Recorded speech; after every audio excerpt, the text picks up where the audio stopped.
श्रीकृष्ण श्रीकृष्ण श्रीकृष्ण श्रीकृष्ण गुरुर्ब्रह्मा गुरुर्विष्णुः गुरुर्देवो महेश्वरः गुरुः साक्षात् परं ब्रह्म तस्मै श्री गुरवे नमः तस्मै श्री गुरवे नमः। हरि ओम तत्सत्। నారద భక్తి సూత్రములు 14వ శ్లోకం నుంచి 14వ సూత్రం నుంచి 16వ సూత్రం వరకు చదువుదాం.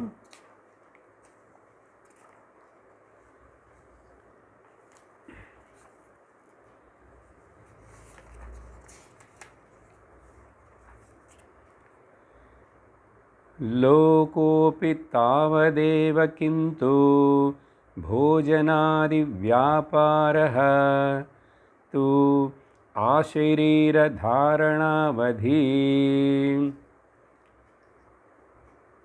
तल्लक्षणानि वाच्यन्ते नानामतभेदात् पूजादिषु अनुरागः इति पाराशर्यः. గడిచిన సత్సంగంలో ఈ 16వ సూత్రాన్ని మనం వింటున్నాము.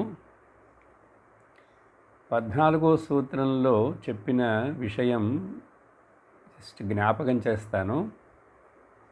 ఈ శరీరం ఉన్నంత వరకు జ్ఞానోదయం అయినా కూడా, మనకు పరాభక్తిని పొందినా కూడా ప్రారబ్ధము చేత ఈ శరీరం ఇంకా ఎంతకాలం ఉండాలో అంతకాలం ఉంటుంది. కాబట్టి దీనికి వచ్చే కష్ట నష్టాలు సుఖదుఖాలు అవి వస్తూనే ఉంటాయి. దీన్ని పోషించి కాపాడుతూ ఉండటం నీ యొక్క కర్తవ్యం. ఈ ప్రారబ్ధ కర్మ అని చెప్పినప్పుడు ఇక్కడ ఒక వేరే శ్లోకం చెప్తాను చూడండి. జ్ఞానోదయాత్ పురా ఆరబ్ధం కర్మ జ్ఞానాత్ నశ్యతి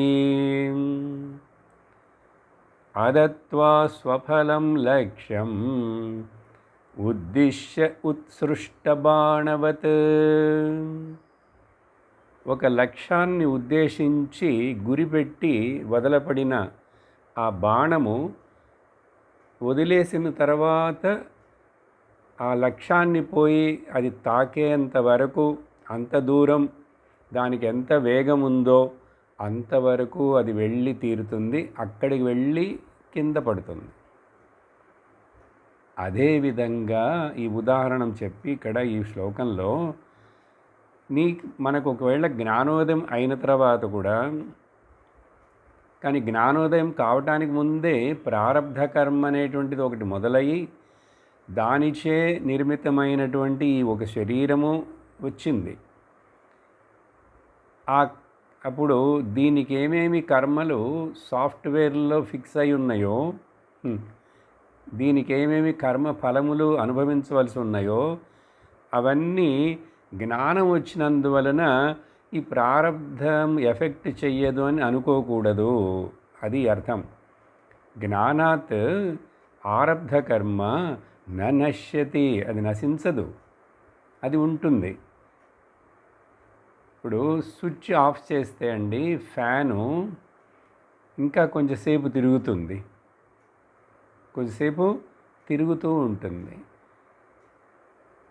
ఎందువలనంటే దానికి ఒక వేగం ఉంది, అది నిదానంగా ఆగిపోతుంది. అలాగే ఈ శరీరం పడిపోయేంత వరకు దీనికి ఉన్న ప్రారబ్ధం మొదలైంది. ఇది ఆల్రెడీ డిస్పాచ్ చేయబడినటువంటి కర్మ. కాబట్టి దాన్ని జ్ఞాని అయినా సరే, భక్తుడైనా సరే, మహాత్ముడైనా సరే, అజ్ఞాని అయినా సరే ఎవ్వరూ తప్పించుకోలేరు. కానీ ఒకే ఒకటి చెయ్యొచ్చు, మరలా ఇలా నాకు ఇంకొక శరీరము మరలా కర్మ వచ్చి నన్ను ఈ లోకంలోకి నెట్టకుండా జ్ఞానం పొంది నేను ముక్తుడవ్వచ్చు. లేక ఇప్పుడు బతికుండంగానే వస్తున్నటువంటి ఈ ప్రారబ్ధ కర్మ యొక్క తాకిడికి నేను తట్టుకునేందుకు కావలసిన శక్తి, ధైర్యము, స్థైర్యము నాకు ప్రసాదించమని భగవంతుణ్ణి ప్రార్థించుట చేత, భక్తి చేత మనం దాన్ని తట్టుకొని నిలుస్తాం. కాబట్టి 14వ సూత్రంలో ఆ విషయం చెప్పిన తర్వాత ఇక మీదట చూడండి, నేను ఒక 3 రకాల ఆచారుల యొక్క, ఋషుల యొక్క అభిప్రాయాన్ని చెప్తాను. వాళ్ళ అభిప్రాయంలో భక్తి అంటే ఇలా అంటున్నారు. అభిప్రాయంలో భక్తి భేదం ఉందా? భక్తిలో భేదం ఏమీ లేదు. ఉన్నవి రెండే రెండు, ద్వైత భక్తి. దానిలో నుంచి పక్వం పడి శుద్ధమయ్యి నువ్వు అద్వైత భక్తికి రావాలి, శుద్ధ భక్తికి రావాలి, పరాభక్తికి రావాలి. కాబట్టి అది వ్యాసులు వారు చెప్పినా, వేరే ఇంకెవరు చెప్పినా కూడా మత అభిప్రాయం అని ఇక్కడ రాశారే. మతం అంటే ఇది ఇప్పుడు లోకంలో ఉన్న అనేక రకాల మతాలు ఒకళ్ళనొకళ్ళని దేవుడి పేరుతో కొట్టుకుంటున్నారే, ఆ మతం గురించి ఇక్కడ చెప్పలేదు. అభిప్రాయము, మతభేదం అంటే అభిప్రాయము. మరి అభిప్రాయ భేదం అంటే ఇప్పుడు అది గొప్పదా, ఇది గొప్పదా అని మనం తర్కించకూడదు. ఈ 3 ఆచార్యుల యొక్క అభిప్రాయాన్ని చెప్పిన తర్వాత నారదులు వారు చెప్తారు, అప్పుడు ఇవన్నీ కూడా మంచివే, అన్నీ కలిసి ఒకటొకటి కానీ అన్నీ కలిసి కానీ ఆ భక్తుడిని, ఆ సాధకుడిని ఎక్కడికి తీసుకెళ్ళాలి ఏమిటనేది ఆయన కంక్లూషన్గా మరలా 19వ సూత్రంలో ఆయన చెప్తారు. సరే, ఇప్పుడు 16వ సూత్రంలో ఏం చూసాం? పూజ మొదలైన వాటి మీద చాలా ఆసక్తి, ఇంట్రెస్ట్ ఉండటం, అనురాగం చూపించటమే భక్తికి అర్థమని చెప్పి పరాశర ఋషి యొక్క పుత్రుడైనటువంటి 4 వేదములను అన్నిటినీ విభజించి చక్కగా వాటిని విడదీసి పెట్టి అర్థమయ్యేట్లుగా శిష్యులకు పంచి ఇచ్చినటువంటి, మహాభారత యుద్ధం సమయంలో అవతారమెత్తి విష్ణు యొక్క కళా అవతారంగా, జ్ఞానకళ అవతారముగా పుట్టినటువంటి ఆ వ్యాస భగవానుడి యొక్క అభిప్రాయం ఏంటంటే, పూజ మొదలైన వాటిల్లో మొదట అనురక్తి ఉండాలి. మొదట అని చెప్పలేదు, అనురక్తి అన్నారంతే. అప్పుడేంటి ఆయన చెప్తున్నారంటే, కాయికమైన భక్తినికి ఆయన ఇంపార్టెన్స్ ఇస్తున్నారు. మొదట నీకు ఇవ్వబడినటువంటి ఈ ఇన్స్ట్రుమెంట్ శరీరాన్ని ఎలా ఉపయోగించాలి, ఈ ఇంద్రియములను అని చెప్పి దానిని భగవత్ పూజ కోసం, భగవంతుడి ఆరాధన కోసం ఉపయోగించాలి అని చెప్పేటప్పుడు ఆయన పూజాదిషు అనురాగం అన్నారు. దీని గురించి పోయిన క్లాస్లోనే మనం కొంతవరకు మాట్లాడాం.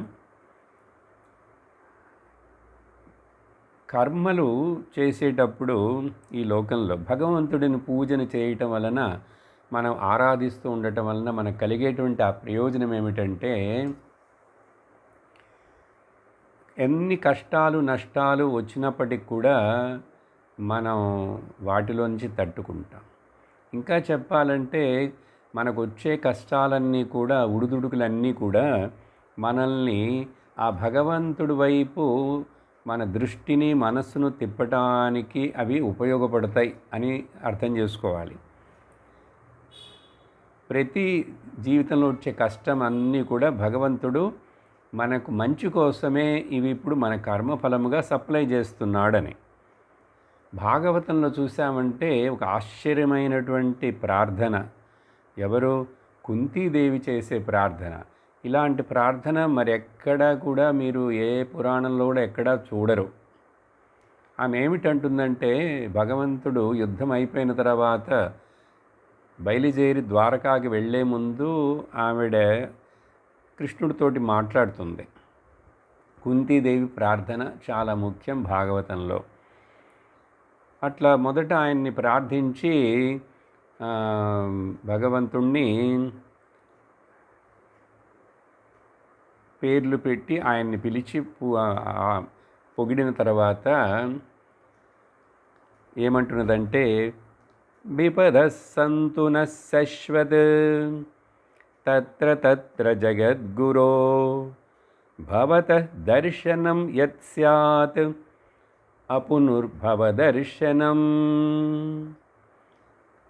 ఓ కృష్ణ, భగవాన్, మాకు మరిన్ని కష్టాలనివ్వు. చూడండి, విపదః సంతునః, మాకు అన్నీ ఆపదలు రావటం, కష్టాలు రావటం ఎవరైనా అడుగుతారండి? ఇట్లా ఎవరైనా అడుగుతారా? కుంతీదేవి అడుగుతున్నది, పరమ భక్తురాలు, కృష్ణను అర్థం చేసుకుని అడుగుతున్నది.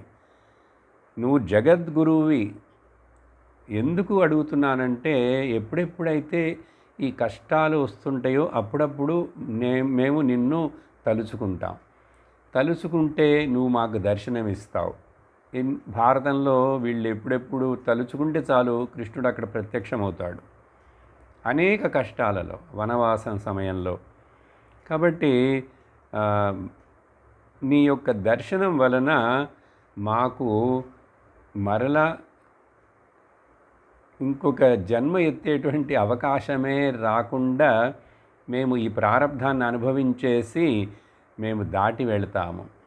కాబట్టి కష్టాలు అనేటువంటివి మనకు భగవంతుణ్ణి స్మరణం చేసుకునేందుకు, ఈ ప్రపంచం మీద, మాయా ప్రపంచం మీద మనకు వైరాగ్యం వచ్చి వివేకంతో మనం దాంట్లోంచి కొంచెం విరమించుకుండేందుకు, నివృత్తులమయ్యేందుకు సహాయపడుతుంది.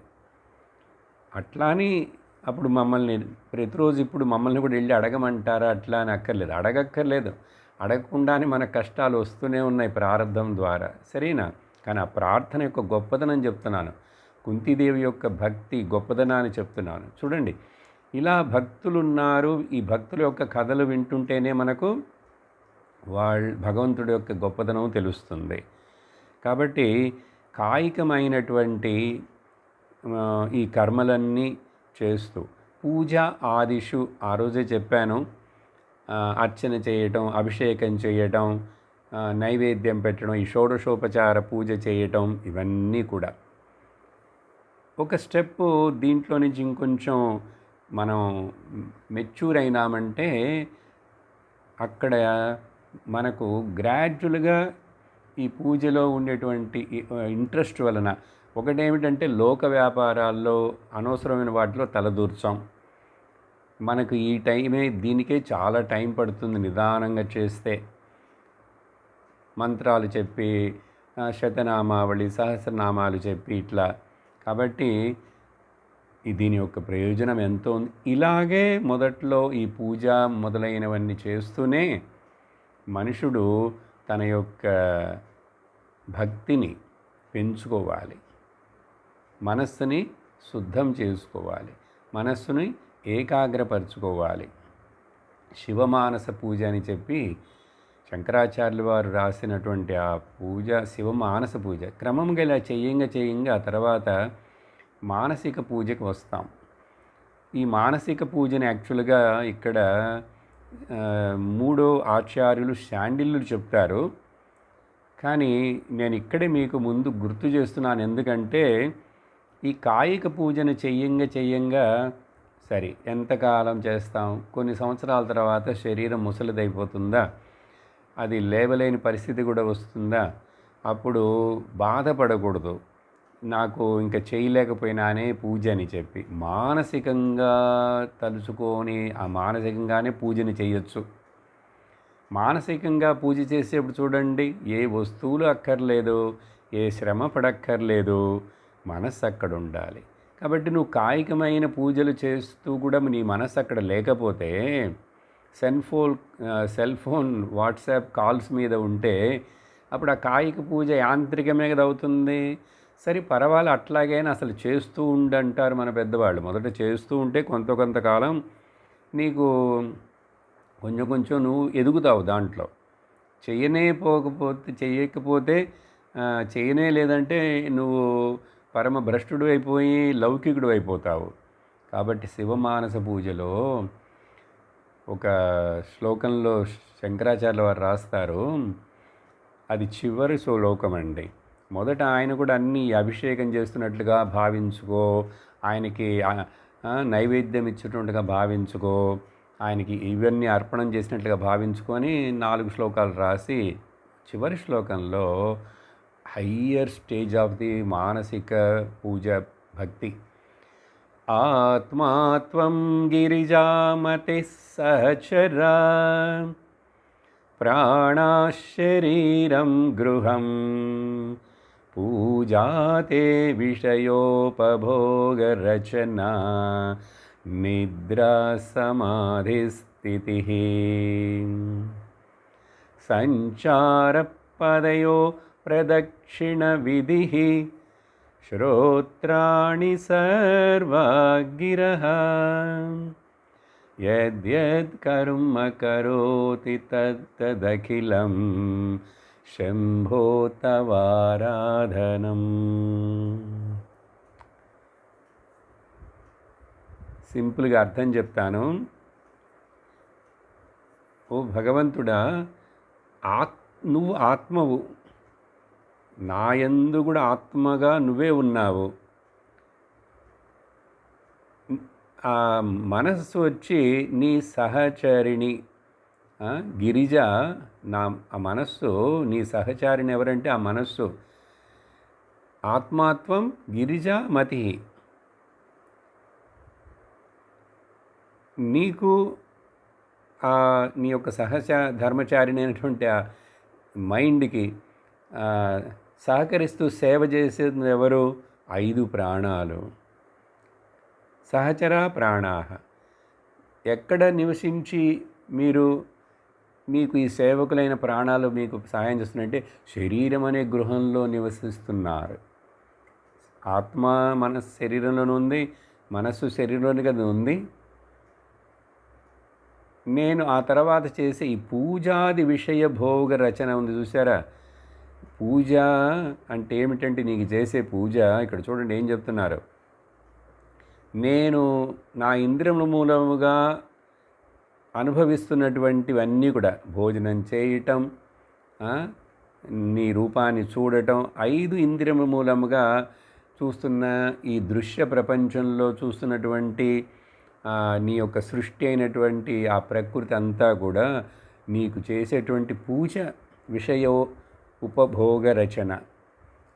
నిద్రపోవటమే సమాధి. నేను అటు ఇటు తిరుగుతాను కదా, ఇంట్లో తిరుగుతాను, బయట తిరుగుతాను కదా. నేను తిరగటమే ఆ పద సంచారం ఉందే, అదే నీకు చేసే ప్రదక్షిణము. ఈ ఇంద్రియములన్నీ కూడా ఇవన్నీ నీకు అర్పణం చేస్తున్నటువంటి మంత్రాలు. వాటి మూలముగా ఆహుతి చేస్తున్నాను. శ్రోత్రాణి, ఏవేవైతే చెవుల ద్వారా వింటున్నానో అవన్నీ నీకు అర్పించబడేటువంటి ఆ మంత్రములే. ఇలా ప్రభో, ఏదేదైతే నేను పొద్దు నుంచి రాత్రి దాకా చేస్తున్నానో అదంతా కూడా నీ ఆరాధనమే.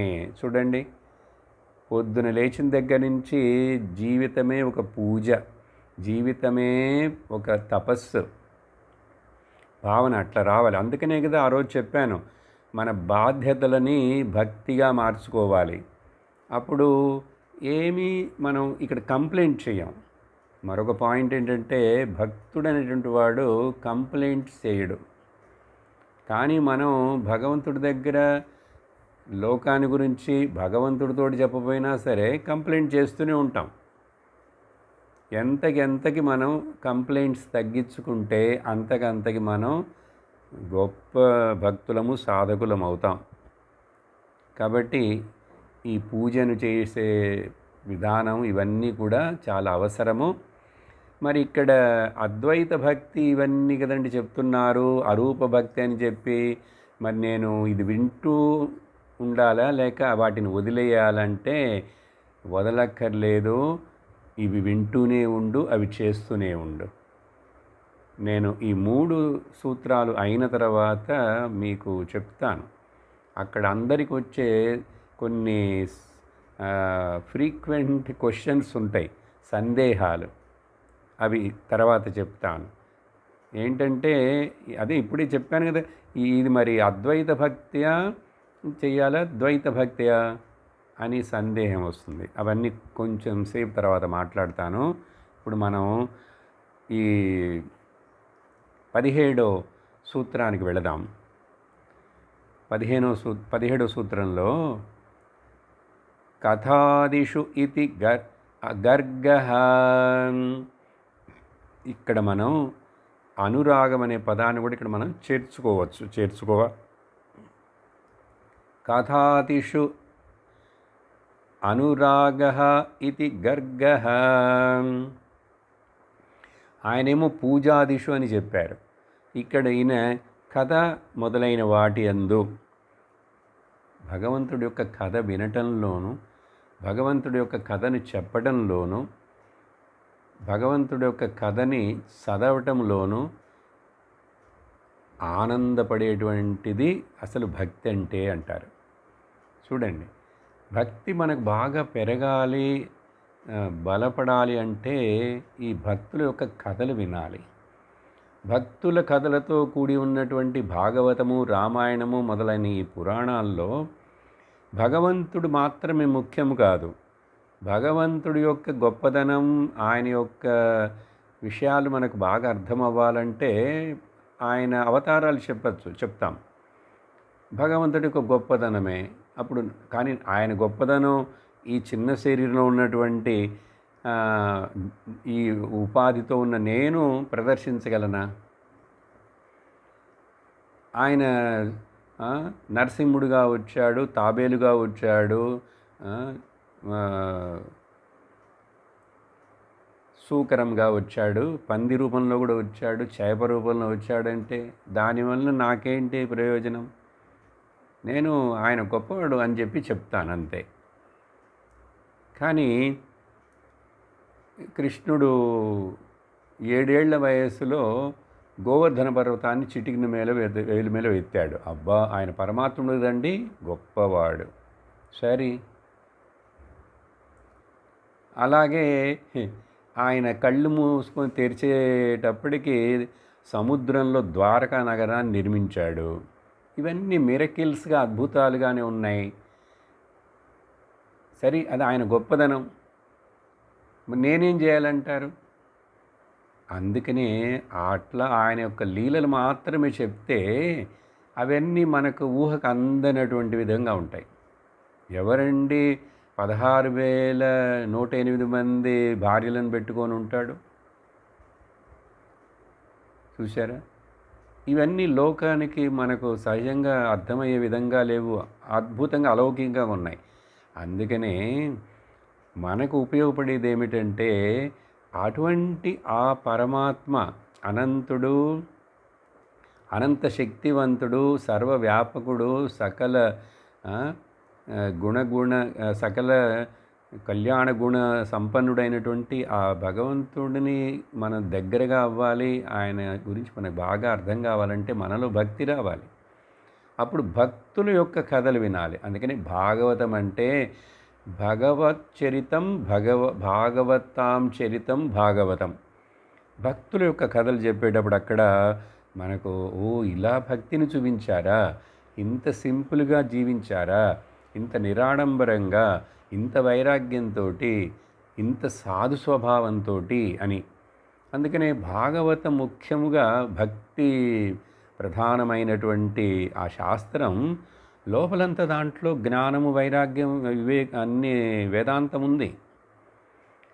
అదే కాకుండా వెరైటీ కథలు, సొసైటీలో ఉన్నటువంటి అన్ని రకాల మనుషుల యొక్క కథలు భాగవతంలో ఇంక్లూడ్ చేయబడినాయి.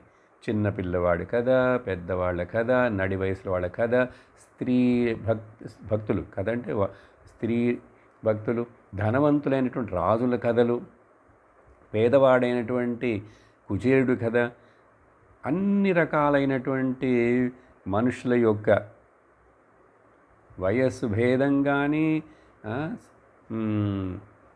సోషల్ డిఫరెన్సెస్ కానీ, అన్ని రకాల వాళ్ళను తీసుకొచ్చి వాళ్ళు ఎలా భక్తిని చేశారని చూపించడమే భాగవతంలో గొప్పతనం.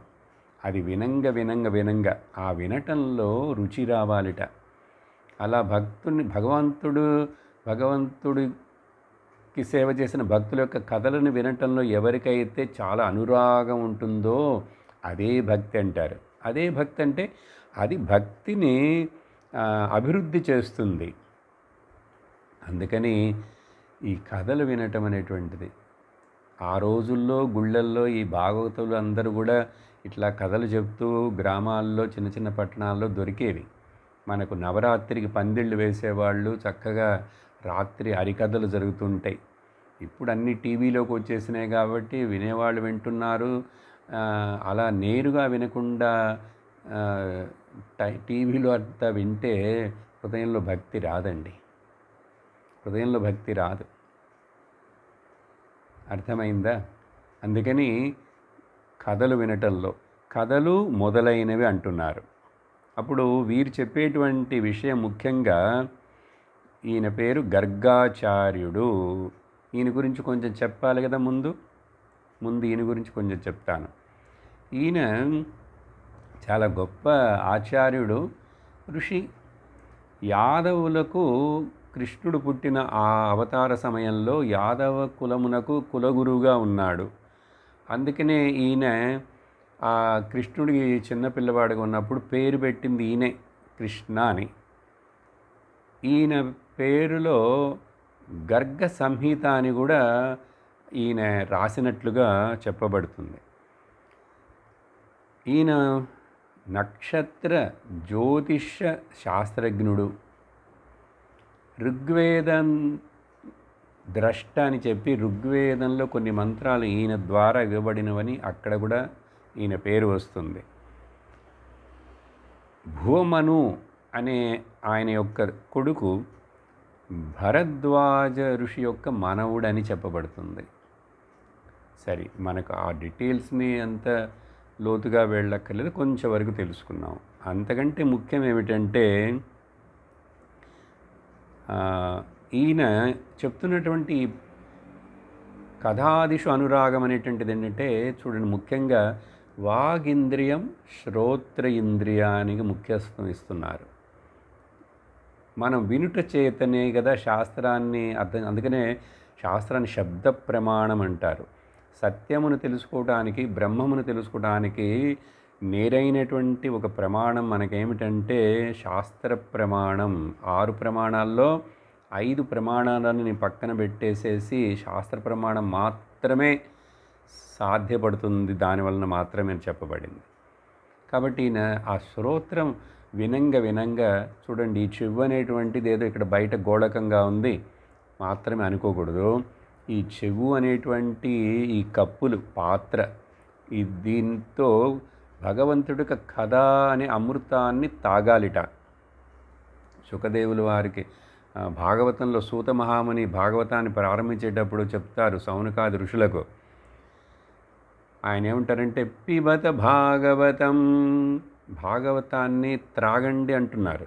అదేంటి కథ చెప్తూ మీరు తాగండి అంటే అదేంటి మ్యాంగో జ్యూసా కప్పులో ఇస్తారా మీరు మాకు? ఈ చెవులనే దొన్నెలని పెద్దవిగా పెట్టుకొని కథను వింటుంటే కథను తాగేస్తున్నామని అర్థం.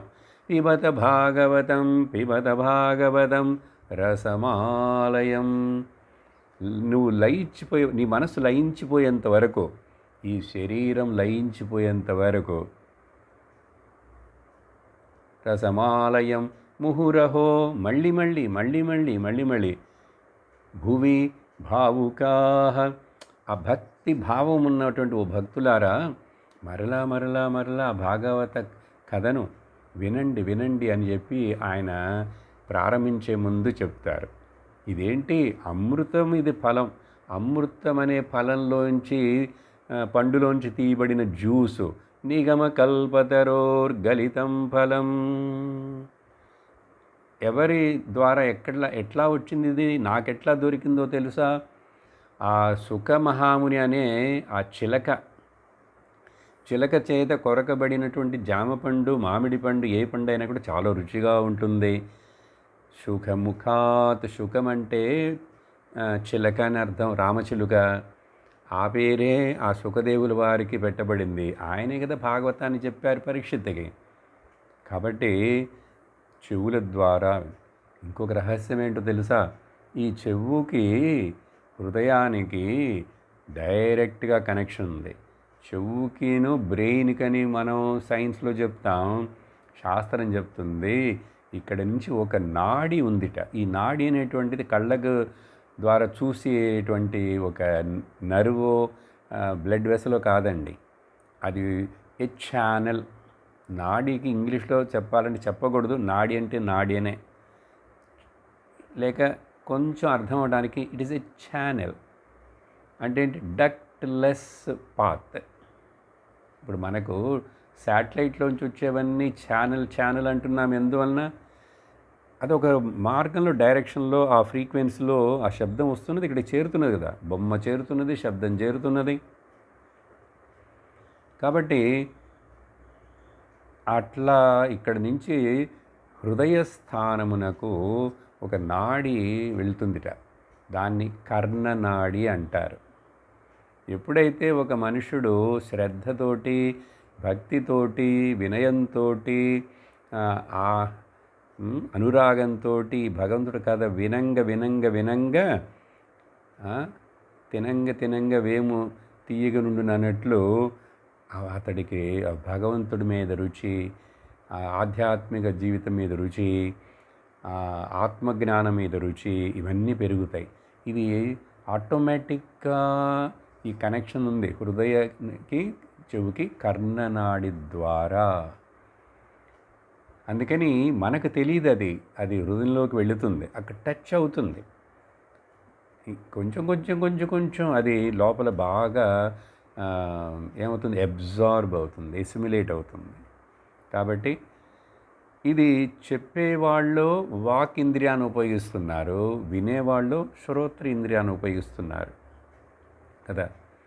ఇక్కడ కథాదిషు అంటే కీర్తనలు కూడా. ఇప్పుడు కీర్తనలు భగవంతుడు యొక్క భక్తులు పాటలు పాడుతుంటే అవి వింటాం కదా, లేక మనమే పాడతాం. కాబట్టి వాగింద్రియం, శ్రోత్రేంద్రియాన్ని చాలా బలమైన ఇంద్రియాల రెండు కాబట్టి వాటిని మనం ఈ భగవత్ కథలను వినటంలో ఉపయోగించాలి. లోకాభిరామాయణం, చిట్చాట్ ఇవన్నీ వింటూ ఉంటే అర్థం లేని విషయాలను మనస్సు కలుషితమవుతుంది. చూడండి, ఆ కర్ణనాడిలించే మనస్సుకి ఆ మాటలు వెళ్తాయి.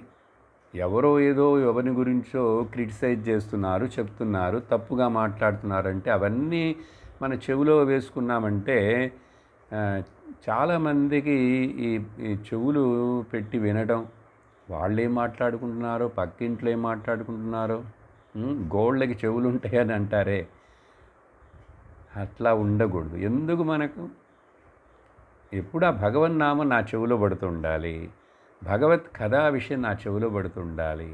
అందుకని ప్రతిరోజు వినగలిగడానికి అవకాశం దొరికితే, ఎంతోమంది భాగవతం చెప్తున్నారు, ఎంతోమంది రామాయణం చెప్తున్నారు, ఎన్నిసార్లు విన్నా కూడా ఇంకా తృప్తి రాదండి.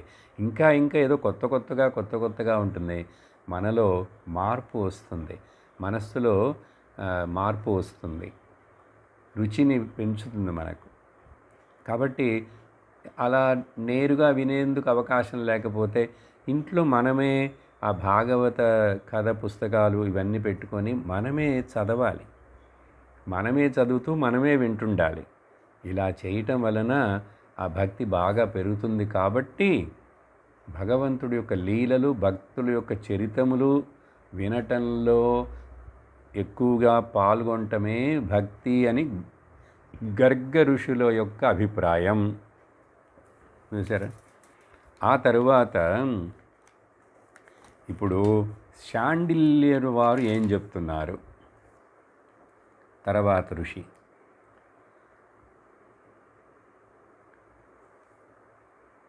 18వ సూత్రాన్ని చదువుతాను. ఆత్మరతి అవిరోధేన ఇతి శాండిల్యః. ఆత్మచింతనకు ఆత్మరతి అంటే ఆత్మచింతన, ఆత్మానందమునకు ఏదైతే విరోధము లేకుండా ఉంటుందో అది భక్తి. నువ్వు ఏం చేస్తావో, కథలు వింటావో, పాటలు వింటావో, కీర్తనలు వింటావో, లేక పూజా పునస్కారాలు, ద్రవ్యాలు, పండ్లు, పూలు తెచ్చి అభిషేకాలు, అర్చనలు చేస్తావో, కానీ ఆత్మను మర్చిపోకూడదు. చూసారా, ఈయన కొంచెం హయ్యర్ స్టేజ్కి వెళుతున్నారు. అంటే ఏంటి? ఈయన ముఖ్యంగా మనస్సుకి ముఖ్యత్వం ఇస్తున్నారు. పారశరీరుల వారేమో శరీరానికి ముఖ్యత్వం ఇచ్చారు. గర్గ ఋషేమో ఇంద్రియముల్లో ముఖ్యంగా నోరు, చెవుకి ముఖ్యత్వం ఇచ్చారు, నాలుకకు. చూసారా, ఈయన మనస్సుకి ముఖ్యత్వం ఇస్తున్నారు. మనస్సుకి ముఖ్యత్వం ఇస్తున్నారు కాబట్టి మనస్సు ఆత్మచింతన, ఆత్మధ్యానంలో నుంచి అది బయటికి వెళ్ళకూడదు. అంటే అర్థం, నువ్వు పూజాదిషు అనురాగంలో ఉన్నాను సరే, కథాదిషులో అనురాగంగా ఉన్నాను సరే, ఇవన్నీ నీకు నీ స్వరూపమైనటువంటి బ్రహ్మమైనటువంటి అద్వైతమైనటువంటి ఆ ఆత్మకి దగ్గరగానే ఉంచాలి, కానీ ఇంకా ఇంకా దగ్గరికి తీసుకెళ్ళాలి, కానీ అవి నిన్ను దూరం చేయకూడదు. అలా దూరం చేయకుండా నువ్వు ఏం చేస్తావో చెయ్యి. అందుకని నేను కథాదిషు అనురాగమని చెప్పను, అర్చనాదిషు అనురాగమని చెప్పను, కానీ ఇది గుర్తుంచుకో. అప్పుడు ఎక్కడికి వచ్చామో చూడండి.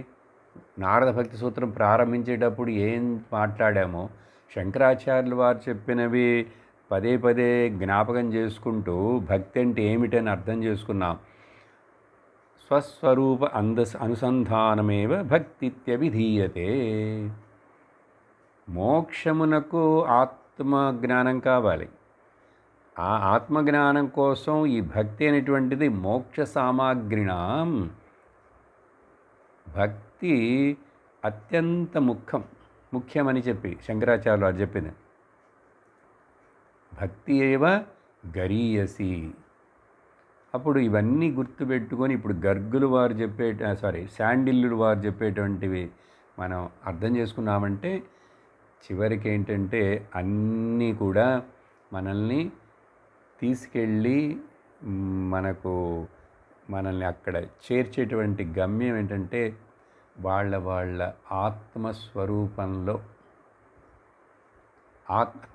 అందుకనే అస్మిన్ పరమ ప్రేమ రూప అని చెప్పి అన్నాం. ఇప్పుడు తర్వాత నారదులు వారు చెప్పేవి ఇవన్నిటిని కనుక మనం కలిపి చూసామంటే అన్నీ అందరికీ కావాలి, కానీ అవి నిన్ను ఆత్మచింతనకు, అందుకని వినటం వలన ఇప్పుడు ఏమవుతున్నది, అద్వైత భక్తి అని చెప్పి మనం మాట్లాడుతున్నాం. దీనివలన అద్వైత భక్తి, నారద భక్తి సూత్రాలు ఇవన్నీ మాట్లాడితే అరూప భక్తి అని నా ద్వైత భక్తి సన్నగిల్లుతుందో, తగ్గిపోతుందో, లేక దానికి ఏమైనా హాని జరుగుతుందో అనేటువంటి సందేహం. ఈ సందేహాన్ని నారదుల వారి యొక్క అభిప్రాయం చెప్పిన తర్వాత చెప్తాను. ఇక్కడ సూచించాను. వస్తుంది కదా సందేహం. మరి ఇప్పుడు అన్నీ ఒకటే అంటున్నారు, కథలు వినమంటున్నారు, పూజలు పునస్కారాలు చేయమంటున్నారు, మళ్ళీ ఆత్మచింతనం చేయమంటున్నారంటే ఎందుకో తెలుసా, నువ్వు ఎవరికైతే పూజ చేస్తున్నావో బయట ఆ భగవంతుడు బయట ఎక్కడో లేడు, ఆయన అంతటా ఉన్నాడనేది అందరం ఒప్పుకుంటాం. కానీ అది నాయందే నేనుగానే ఉన్నాడని తెలుసుకోకపోతే నీ భక్తి పరిపూర్ణం కాదు. ఆ భేదం ఉంటూనే ఉంటుంది. మరి కాబట్టి భేదము ఉంచుకో, భేదం ద్వైత భక్తి చేస్తూ ఆనందించు. కాబట్టి లోపల అద్వైత జ్ఞానమును పెట్టుకో, బయట ద్వైత భక్తితోటి ఆనందంగా ఉండు. మరొకటి ప్రశ్న కూడా అడుగుతారు. ఏమిటంటే,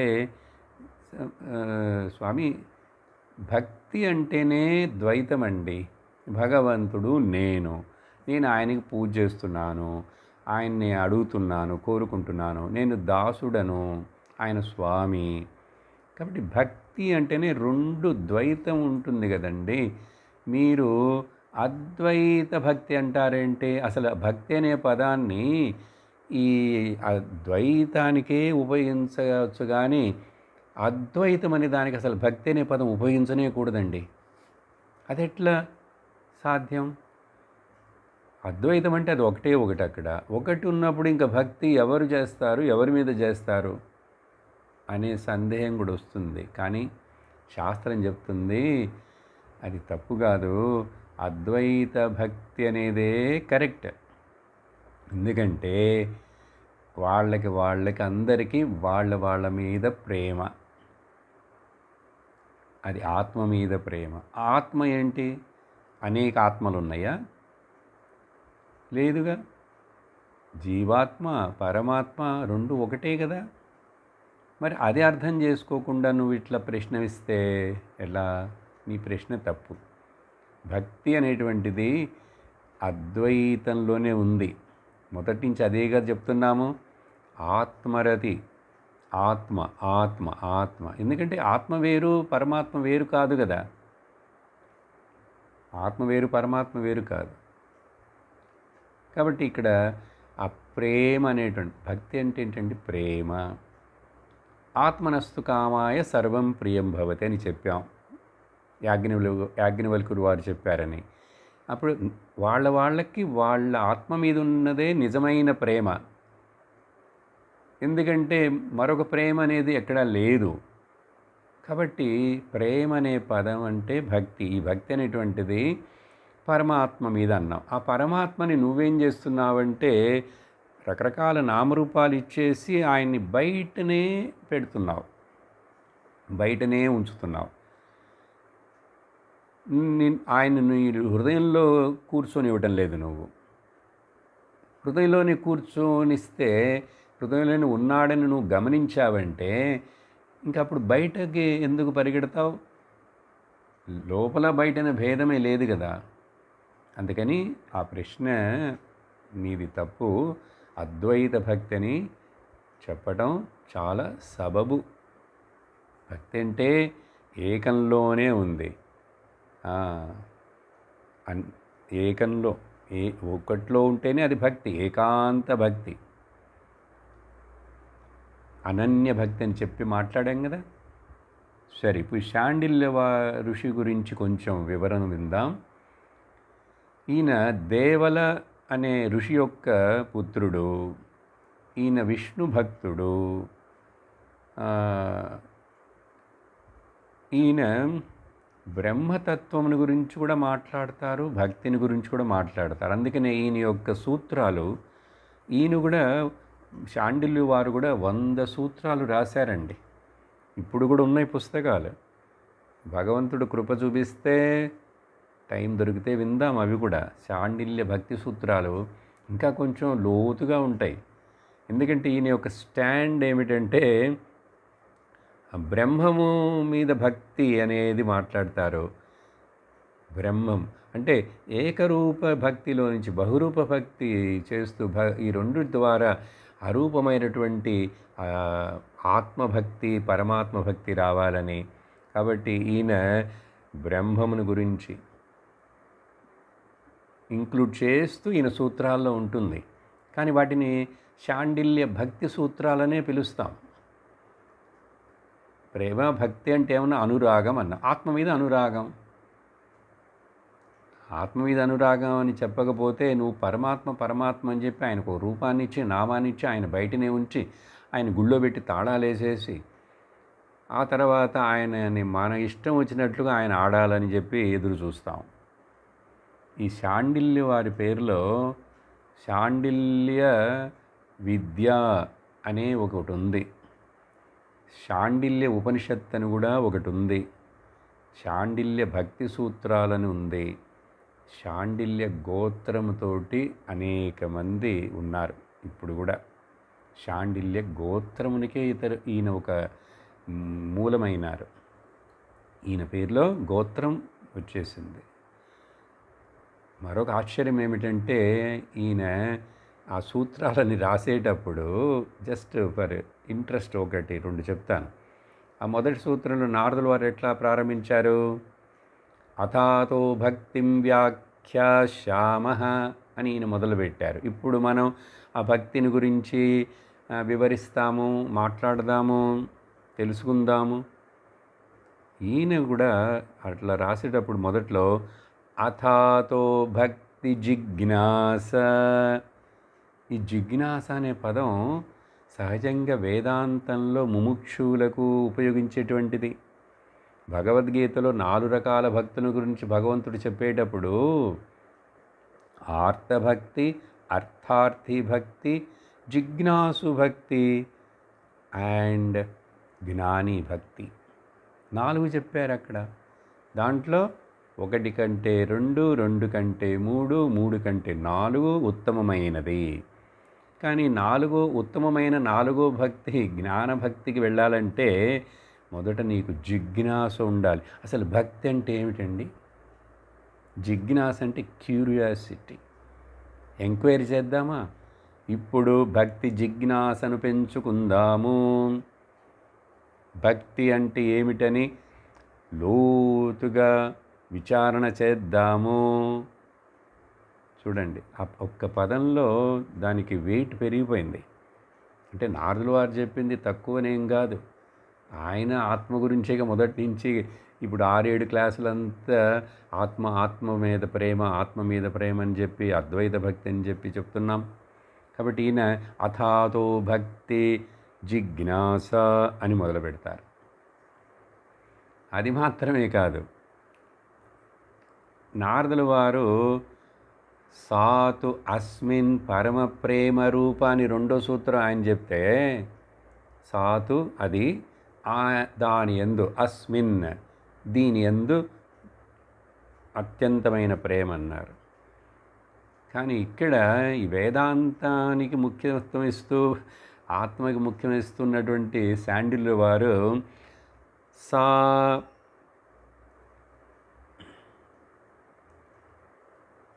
పరానురక్తి ఈశ్వరే. ఆ భక్తి అంటే ఏమిటంటే పరానురక్తి, హయ్యెస్ట్ అటాచ్మెంట్, హయ్యెస్ట్ రాగం, ప్రేమ, పరానురక్తి ఎవరి మీద? ఈశ్వరే. ఈయన ఈశ్వరే అనే పదాన్ని తీసుకుంటున్నారు. ఈశ్వర అనేటువంటిది ద్వైతం కింద వస్తుంది. మాయా సహిత బ్రహ్మనికి పేరు ఈశ్వరుడు. ఆ ఈశ్వరుడు ఆయన ఇంకా రకరకాలుగా ప్రొజెక్ట్ అయి ప్రపంచమైనాడు. అంటే ఇది చాలా కరెక్ట్ అయిన వార్త. ఈశ్వరుడి మీద. ఈశ్వరుడంటే ఎక్కడున్నాడు? ఆ శివుడా, పరమేశ్వరుడా ఈశ్వరుడంటే? వేదాంతం ప్రకారం, డిక్షనరీ ప్రకారం ఈశ్వరుడంటే ఈ నామరూప జగత్ ప్రపంచం మొత్తాన్ని ఎవరైతే ఈశిస్తున్నాడో, కంట్రోల్ చేస్తున్నాడో, గవర్న్ చేస్తున్నాడో ఆ శక్తికి పేరు ఈశ్వరుడు. కాబట్టి ఆయన ఈశ్వరుడు వేరుగాను, ఆ తర్వాత ఈ కనపడే నామరూప ప్రపంచాలు వేరుగాను, ఆయన ఎక్కడో ఒక చోట కూర్చున్నాడు, కొండ మీద లేక ఆకాశంలో అలా కూర్చొని ఉండి చేస్తున్నాడా అంటే లేదు. ఆయనే ఇవన్నీగా అయినాడు. ఈ కనబడే అన్ని వస్తువులుగా ఈశ్వరుడే అయినాడు. అన్నిగా ఆ ఈశ్వరుడే అయినాడు. అందుకని సర్వం ఈశ్వరమయం, సర్వం కృష్ణమయం, రామమయం, బ్రహ్మమయం, రకరకాల పదాలు.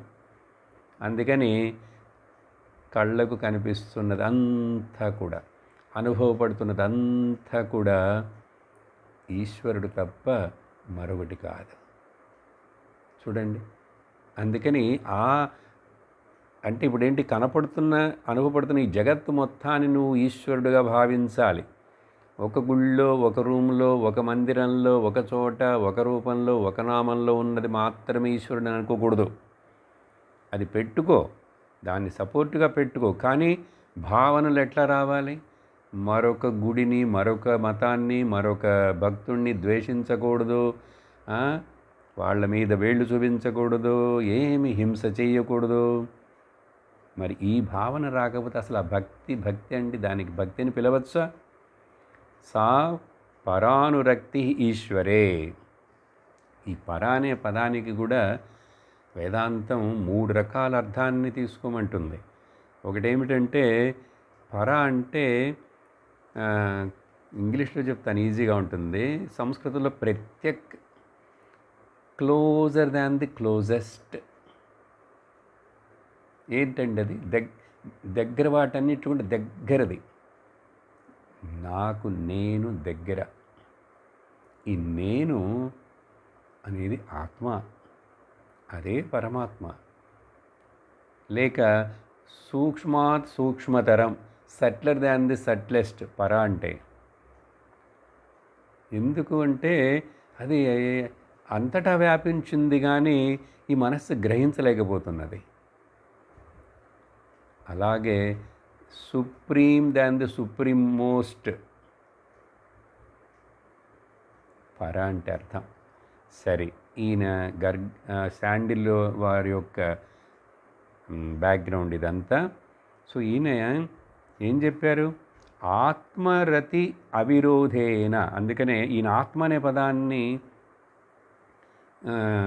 ఉపయోగించారని చెప్పి ఇది ఎవరు చెప్తున్నారు? నారదుల వారు చెప్తున్నారు. అంటే ఈయన సూత్రాల్లో, ఎవరు? శాండిల్ వారి సూత్రాల్లో ఆత్మ విషయము, ఆత్మ మీదకి మనస్సును తిప్పటమే భక్తి, ఆత్మ మీదకి మనస్సు తిప్పటమే పరమాత్మ భక్తి. ఆ 2 ఆత్మలు లేవు. జీవ అండ్ పర పదాలని తీసేసావంటే ఉన్నది ఆత్మ మాత్రమే.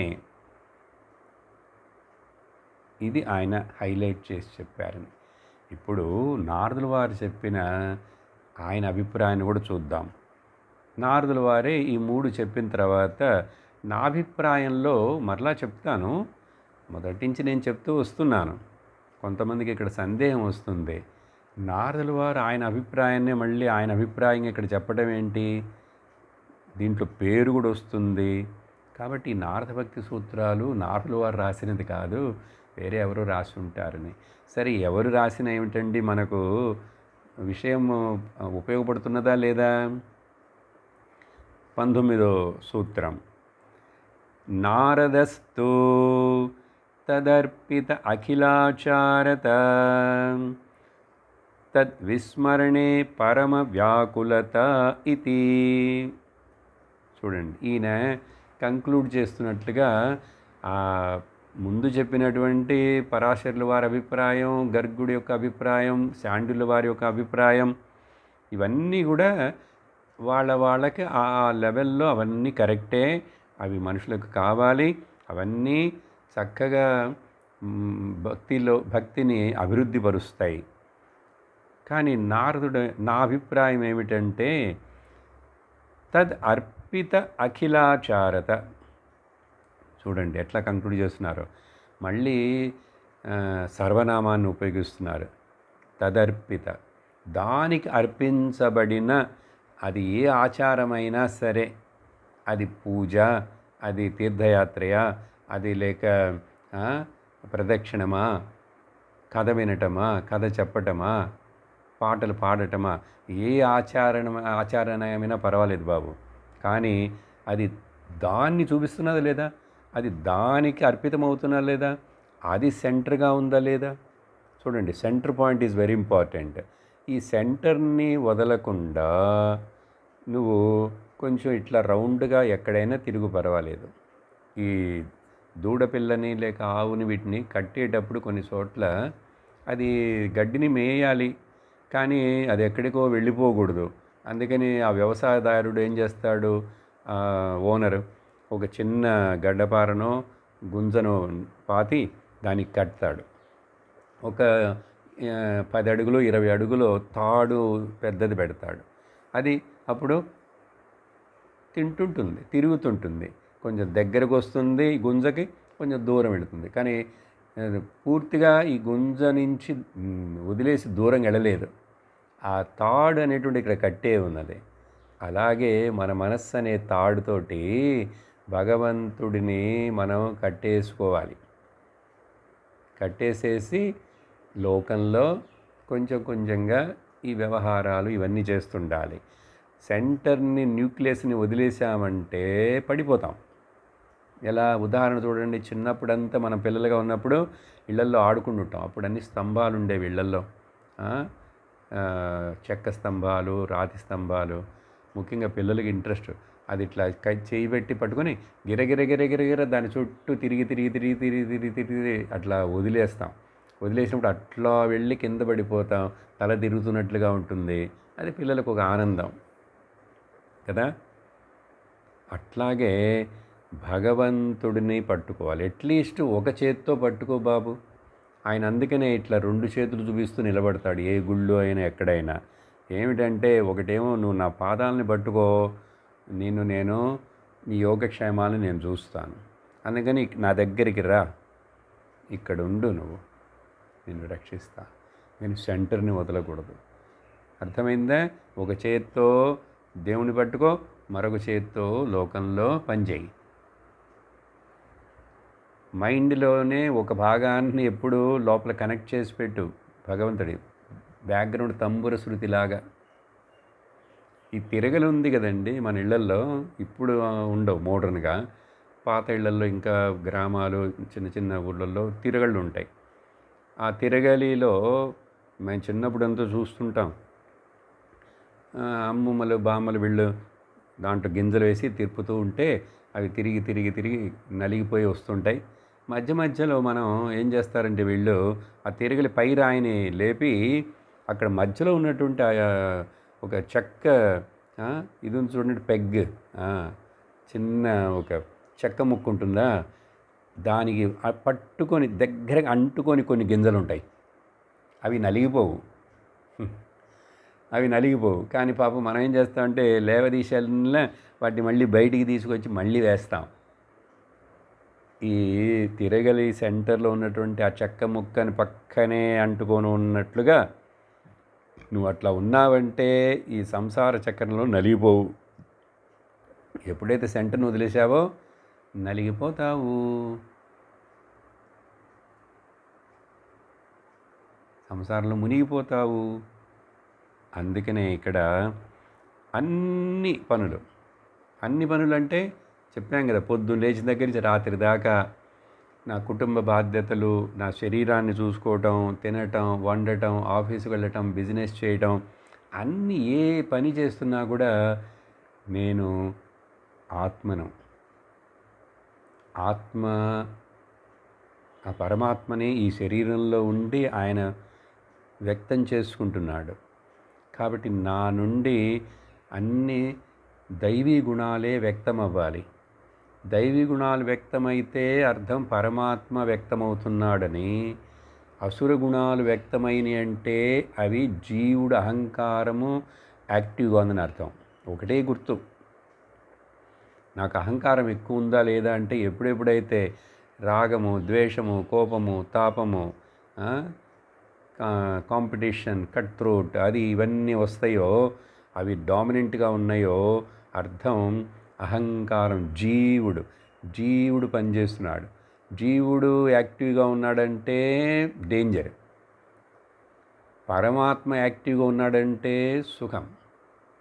పరమాత్మని వ్యక్తం చేయనండి శరీరంతో, కానీ ఏం వ్యక్తం చేయాలి మనుషుడు? దయ, కరుణ, సత్యం, అహింస, ప్రేమ, ఇలాంటి మంచి గుణాలు, దైవీ గుణాలన్నీ వ్యక్తం అవ్వాలి కదా. మరి అవి కాకుండా సంకుచితమైనటువంటి నారో మైండెడ్నెస్ ఎందుకు వస్తున్నది? పోట్లాటలు, తగాదాలు, ఈర్షలు, ద్వేషాలు, ఇదే జీవితం. ఎందుకు? అదే జీవుడు అక్కడ డామినెంట్గా ఉన్నాడంటే అహంకారం. జీవుడు అంటే లైఫ్ ఈజ్ మిజరబుల్.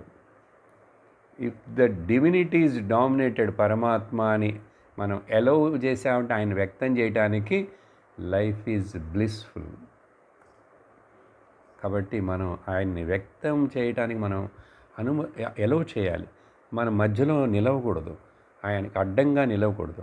ఆయన మన ద్వారా ఈ లోకంలో మంచి పనులు చేయటానికి, మంచి మాటలు చెప్పటానికి, మంచి ప్రేమను పంచటానికి ఈ శరీరాన్ని ఇచ్చి బుద్ధినిస్తే మనం మరి ఆయన్ని ఎక్స్‌ప్రెస్ చేయనీయకుండా సప్రెస్ చేస్తున్నాం. అసలు ఆయననే ఉన్నాడు లోపలనేదే గుర్తించం. ఆయన్ని గుళ్ళో ఉన్నాడంటే ఏదో ఆయన కోసం వెళతాం అంటాం. ఆయన కోసం వెళ్ళావు. అసలు నీ కోసం. నీకు ఆయన ఏదైనా మంచి చేస్తాడంటే ఆయన మీద ప్రేమ కదండీ! అట్లాంటి భక్తి ఉండకూడదు. నాకు మా ఇంటి విషయాలు, మా అమ్మాయికి పెళ్ళి, మా అబ్బాయికి ఉద్యోగం ఇవన్నీ జరగాలి. దానికోసం ఆయన దగ్గరికి వెళతాను. నిజంగా ఆయన మీద ప్రేమ నిజమైన దేవుడి మీద ప్రేమ ఎవరికి లేదు. ఇంకా వస్తే ఇప్పుడు రావాలి ఈ నారద భక్తి సూత్రాలు చదివి. ఎందుకంటే అసలు యజమాని ఆయన, ఈ లోపల ఉన్నది ఆయన, ఈ శరీరం ఆయనది, ఈ లోకం ఆయనది, సర్వం ఈశ్వర పరం, అన్నీ ఆయనవైనప్పుడు నువ్వెందుకు బాబు మధ్యలో ఇక్కడ నేనని అహంకారపడుతూ విర్రవీగుతూ బయటకు వస్తున్నావు? దాన్ని కొంచెం తగ్గించు. అందుకని everything should be centred to the self. నీ దగ్గర నుంచి నీ మనస్సు దూరం చేస్తున్నదంటే అది మంచి ఆచరణ కాదు. తదర్పిత అఖిలాచారత, అదే భక్తి. కానీ అది లేకుండా ఎప్పుడెప్పుడైతే మర్చిపోయి అహంకారం పెళ్ళుబుకుతున్నదో తద్విస్మరణే. ఇక్కడ చూడండి, తద్ అనే పదానికి మనం మరి ఏ అర్థం ఇస్తాం? దాని ఎందు అంటారు ఈయన. నేరుగా ఏదైనా చెప్పచ్చుగా. ఈశ్వరుడు అనే పదం కూడా ఉపయోగించలేదు, భగవంతుడనే పదం ఉపయోగించలేదు. రాముడు కృష్ణుడు ఏ పదాన్ని ఉపయోగించలేదు, దాని ఎందు అంటున్నారు. ఎందుకంటే ఆత్మ న్యూటర్ జెండర్. బ్రహ్మం వచ్చి అది స్త్రీ కాదు, పురుషుడు కాదు, నపుంసకం ఏది కాదు, దానికి లింగ భేదం లేదు. కాబట్టి ఇన్ దట్, దాన్ని మర్చిపోయానంటే ఎప్పుడైనా వెంటనే ఈ భక్తుడైన వాడు పశ్చాత్తాపడతాట. అయ్యయ్యో, నేను ఈరోజేంటి కొంచెంసేపు కొన్ని గంటలు ఆ లోక విషయాల్లో వీటిలో పడిపోయాను, ఆ టీవీలో పడిపోయి మర్చిపోయాను, ఈ లోక వ్యవహారంలో పడి మర్చిపోయాను. ఏంటి, నా పూజ మర్చిపోయాను, నా పారాయణ మర్చిపోయాను, ఈరోజు సత్సంగ వినాలి అది మర్చిపోయాను. ఇట్లా ఎప్పుడైనా ఏదైనా కారణం చేతనైనా విస్మరణం ఏర్పడితే ఈ భక్తుడైనటువంటి వాడికి చాలా తపించిపోతాడట, వ్యాకుల పడతాడు. వ్యాకుల పడటం అంటే దుఃఖపడతాడని అర్థం. మరి దుఃఖపడతాడంటే ఈ దుఃఖం కాదు, ఇది మంచిది. అప్పుడే మరి దేవుడి మీద నీకు భక్తి వస్తుంది. మనం లోకంలో ఎన్నో విషయాల గురించి ఏదైనా మర్చిపోయాం అంటే అవన్నిటికీ దుఃఖపడతాం. కానీ మరి దేవుడిని గురించి స్మరించుకునే విషయం, ఆయన నామం జపం చేసే విషయంలో, ఆయన పూజ చేసే విషయంలో, ఆయన నైవేద్యం పెట్టే విషయంలో ఇవేనా ఇట్లా మర్చిపోతామా? లేక నన్ను నేను మర్చిపోయి ప్రవర్తించకూడదు. ఎప్పుడు అంతటి అవేర్నెస్ రావాలి. ఏ క్షణం ఎప్పుడు కూడా ఇంటరాక్ట్ చేస్తున్నా కూడా, ఇంద్రియాలు పనిచేస్తున్నాను, మనసు పనిచేస్తున్నాను, నా లోక వ్యవహారంలో ఉద్యోగం చేస్తున్నాను, డ్రైవింగ్ చేస్తున్నాను, ఎప్పుడు కూడా నేను ఆత్మను, లోపల ఉన్నది పరమాత్ముడు కూర్చొని ఉన్నాడు, ఆయన నడిపిస్తున్నాడు అనేది మర్చిపోకూడదు. ఎంతకు మనము మర్చిపోకుండా అట్లా ఎలర్ట్గా ఉంటే అంతకి మన భక్తి దృఢము. అక్కడ జ్ఞానం ఉదయిస్తుంది, పూర్ణ జ్ఞానం ఉదయించడం అంటే ఏంటండి? ఆనందం పొంగి పొర్లుతుంది, శాంతి పొంగి పొర్లుతుంది, ధైర్యం అభయస్థితి పొంగి పొర్లుతుంది. ఇంతటి ప్రయోజనం ఉన్నటువంటి ఈ జ్ఞానంతో కూడి ఉన్నటువంటి భక్తిని మనం పెంపొందించుకుంటే మనం ధన్యులం అవుతాం. ఈరోజు ఇంతటితో ముగిస్తాం. ఓం పూర్ణమదః పూర్ణమిదం పూర్ణాత్ పూర్ణముదచ్యతే పూర్ణస్య పూర్ణమాదాయ పూర్ణమేవావశిష్యతే. ఓం శాంతి శాంతి శాంతి. హరి ఓం శ్రీ గురుభ్యో నమః. హరి ఓం. హరి ఓం తత్సత్.